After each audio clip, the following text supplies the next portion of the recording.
Do you want an opening that frustrates aggressive e4 players and works up to 1700 and higher? Let's break down the Karo-Khan defense, your new secret weapon as black. We'll show you the main lines, top traps, and winning strategies in just one video.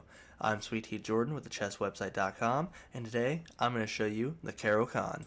Since this is an opening for black, we'll be looking at this entire video from black's point of view.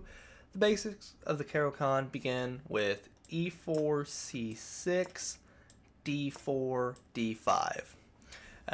The goal is to fight for the center without creating weaknesses like e5 for black would on the first move. e5 is a more dynamic and tactical position. Meanwhile, the Caro Kann is known for being solid and positionally defensive opening. And by the end of this video, you'll be able to handle the 5 main variations of the Caro Kann: the exchange variation, the panoff variation, the advanced variation, the classical variation, and the fantasy variation, all in just one short video. The first variation we're going to go over is, like I said, the exchange variation. It starts off exactly the same, regular Caro Kann of e4, c6, d4, d5, and then white is going to go capture d5. Black then counters by taking d5 on their own, or back on their own, and white plays a developing move in this position. The most common move for white is bishop d3. Activates the bishop and helps kind of fight for the center of the board in the future.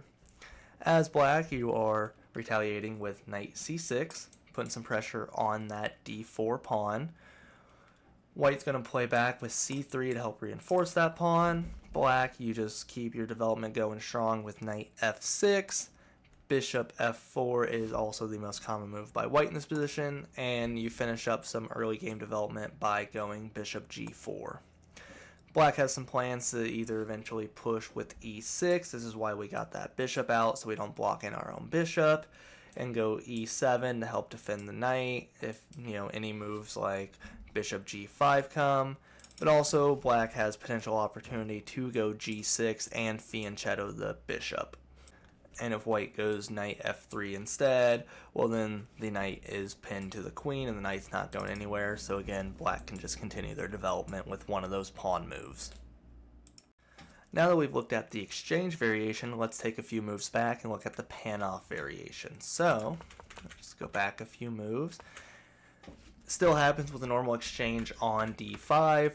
White takes d5, black takes d5 back, but instead of going a bishop or a knight move, white pushes c4.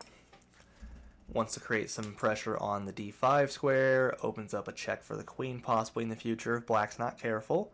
So black is going to respond with knight f6. White is going to go knight c3, again loading up on the attack on the pawn. We still don't care as black. We've got 2 pieces defending it now versus his 2 attacks. If you have the same number of defenders as attackers, your piece is safe.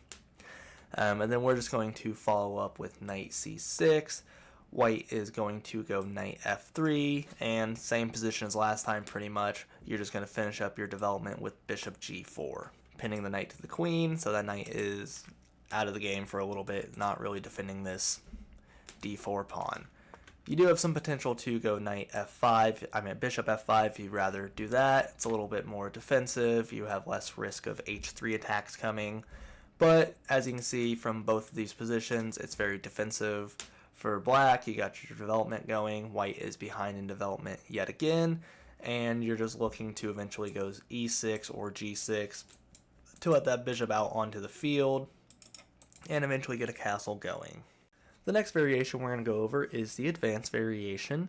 Unlike the exchange and panoff variation where white took on d5, white is going to push e5 in this position. As black, we're going to focus on our development for a little bit. We're going to go bishop f5, and then white is going to respond with knight f3 is the most common move. We play e6. This allows our bishop to develop a little bit and gives us some threats of going c5 in the future.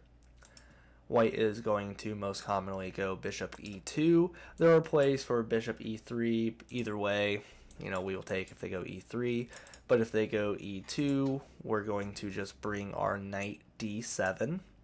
White's going to castle. It's the most commonly played move in this position. And then black is going to respond with a c5 push.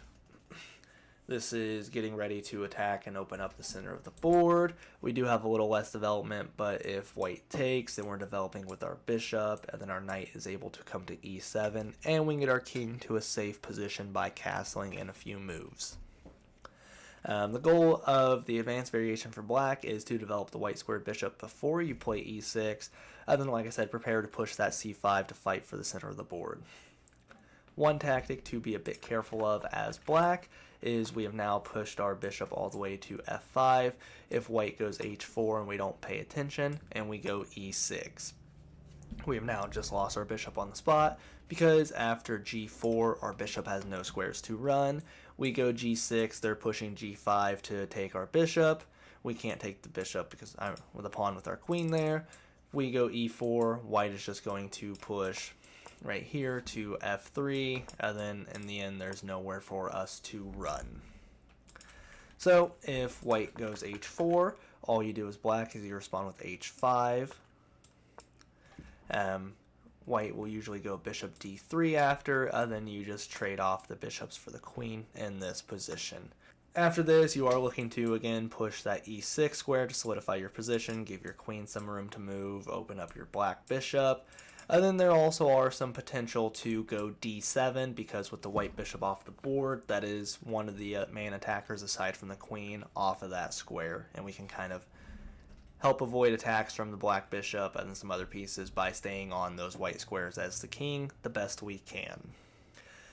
There is one tactical trap you do need to be careful of in this position as black, and it is a doozy. So instead of going e5 in this position, let's say white delays for a move and they go bishop d3. Well, you got a few options here as black. What you don't want to do as black is get gung-ho and go knight f6. This is really bad for black, because then white can follow up by now pushing e5. And if you go back to g8 as black, well, then you just wasted a turn of development because you moved the same piece twice within the first 5 moves. What's even worse is, obviously, if you go h5 or if you go e4, but if you go d7, it is brutal for black, because white then goes e6 and you're threatening the knight, and you're also threatening the f7 pawn. Obviously, as black, you need to take back the pawn with the pawn. You would think, oh, let me take back on e6 to protect my knight, and now you are losing the game instantly. So what white does in this position, they just take your queen or their queen and they drop it on h5. And you're thinking, oh, no problem, I can defend with my pawn. I can go g6. No, you cannot, because now white has a bishop sacrifice, or you can sacrifice the queen, doesn't matter. And once you take back, boom, white checkmates you on g6. So just be really careful bringing that knight out a little too early in this position. Alright, now we're going to take a look at the classical variation. So in this position, instead of taking on d5 or pushing e5, white can go either knight d2 or knight c3, does not matter whichever move white makes. Because then as black, we are taking on that e5 square. Black will take back on e5 with their knight, and we will just play a developing move of knight f6. This position, white most likely will take back because it's going to double up our pawns, but we're okay with that in this position. And we're going to take back with the g6 pawn.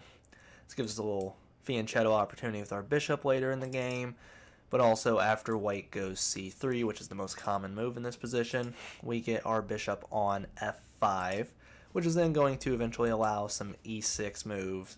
Then maybe we bring our knight to d7, then over to b4, and then there are some ideas eventually for a queen b5 after we get our knight out and kind of get a little rook lift going.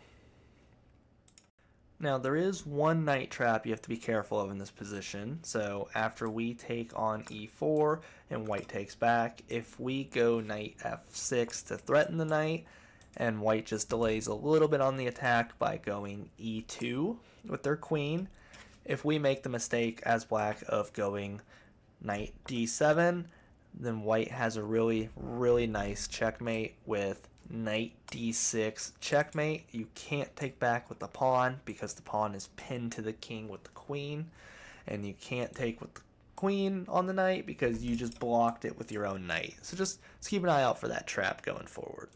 Alright, the last variation we're going over today is called the fantasy variation. So let's say white decides to get a little aggressive and go f3. They really want to fight for that center. If we take, they want to take back. We're okay with that. We're taking on e4. We're taking into their plan because if white goes captures on e4, all we do as black is we play the very subtle e5. We challenge the center immediately. If white decides to take on e5, we take our queen right here, we just bring her over to h4. We check the king, and then white has two options. Well, I guess three options. They either go e2 or d2, and they lose their ability to castle, and we're winning that pawn back. Or they go g3. Now, if white goes g3, it's exactly what we want. We get to take back on e6, win the pawn back, check the king, and because of the way the pieces are set up, if he defends with a queen, a bishop, or a knight, no matter what, we just take this rook right here. If they go knight, same thing. If they go queen, same thing. We take the rook, and now we're up a rook and even on pawns. Now, eventually, there are ideas for black in this position from here to possibly fianchetto the bishop, bring the knight around, castle, and look to fight on f6.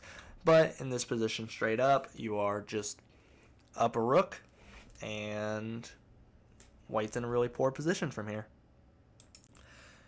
And some little tips and tricks about the variations we went over. The exchange variation, you want to simplify and centralize the board.